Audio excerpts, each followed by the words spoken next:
Namaskar. I am Joker Nalayak. Welcome to my show. In this show, I will try to dive deep into our history, into how our history connects to the present and shows us a glimpse of our coming future. Ancient relics are found in Ayodhya in Vietnam. Mahabharata is considered mythological, and Mahatma Buddha's birth date is full of errors. There are so many clues that point towards an occult reality. This episode will introduce you to a few topics that I will be covering in the coming episodes. हमें history boring क्यों लगती है? हमें history से इतना disconnected क्यों रखा जाता है? बड़े होकर थोड़ी बहुती जो हिस्ट्री याद रहती है वो बस यही याद रहता है कि Mughals were great, they made us rich, Greeks give us civilisation, architecture, Germanic Aryans आए, संस्कृत और वेद लेके आए, और ब्रिटिश फाइनली हमें पॉश और सोफिस्टिकेटेड बना गए। बेसिकली हमें ये बताया जाता है कि पिछले 10,000 साल में हमने सिर्फ मक्खियाँ ही मारी हैं। शैम्पू, कपड़े सुखाने वाली क्लिप्स और ज़ीरो के आगे हमने कुछ करा है या नहीं? Let's begin.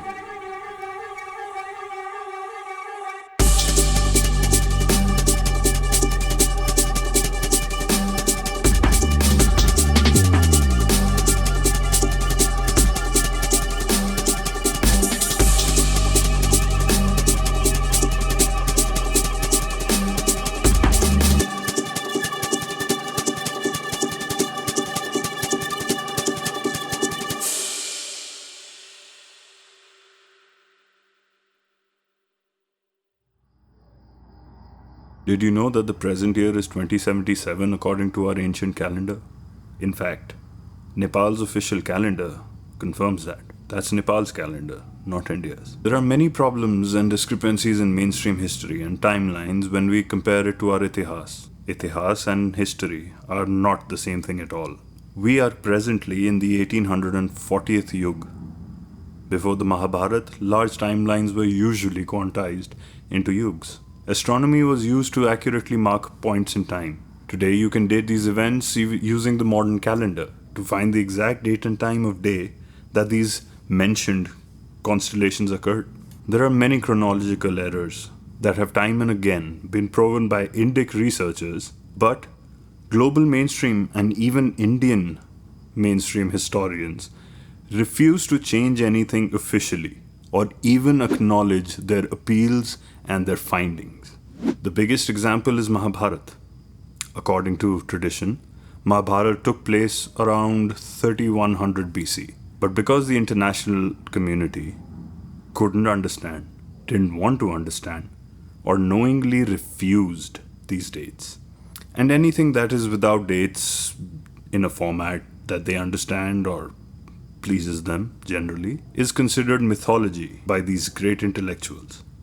The Puranas date the existence of Mahatma Buddha around 1950 BC. But because of covering up their other mistakes relating to Jainism and other things, Mahatma Buddha was forced to have existed around 563 BC. That's by mainstream historians. That's a discrepancy of almost 1400 years. That's a millennium and a half. The idea of an Aryan race was largely inherited from the works of Max Muller. Over centuries of distortion and manipulation for nefarious purposes, we find ourselves still battling these theories. DNA evidence is being brought forward to prove and debunk the Aryan race. Something that had nothing to do with genetics is being proven and disproven by DNA. Even language groups such as PIE, Proto-Indo-European, Indo-Aryan, etc. are named in ways that assert the fact that Aryans are a race and came from Central Asia, Europe, but not India. Egyptian, Scythian, Sumerian, and Greek civilizations are said to be the greatest and most advanced civilizations of the ancient world. Logically, there is a build-up to such civilizations over thousands of years, but they seem to magically pop up without any logical chronology. to the point where people are ready to believe that the Anunnaki and the Egyptians were aliens. Because obviously nothing else could make sense, right? Somehow, all the oldest civilizations date back to around 3500 BC, be it Egypt, Sumeria, Mesopotamia. What is the reason for this? Is this why the Vedas were forced to come into existence only around 1200 BC? It fits the timeline, their timeline. Any historical record made by invaders, adversaries, settlers is usually rejected by every country in the world. National pride is usually built upon this. But in India, Middle Eastern and European scriptures and historical records are considered highly authentic sources of information and have unlimited authority over our own records of history. The records made by the people native to the land are rejected. How can certain communities and religious groups who have had long history of hostility toward Vedic culture and traditions decide which translations of the Vedas are authentic and what history is fiction or fact?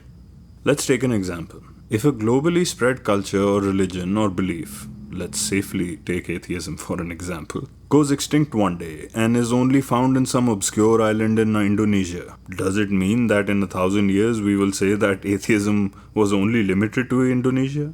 Would it mean that atheism was born in Indonesia?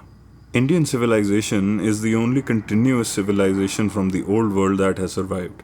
Prominent religious scriptures from across the world mention a common faith, a common language, tradition. Why is architecture important? What does architecture tell us about a civilization? Is there a glitch in this matrix of a false reality that they have forced upon us? Join me on my next episode for a look at the significance architecture holds for uncovering the mystery that is Bharatvarsh. Please share, like, and subscribe so you don't miss it. Namaste.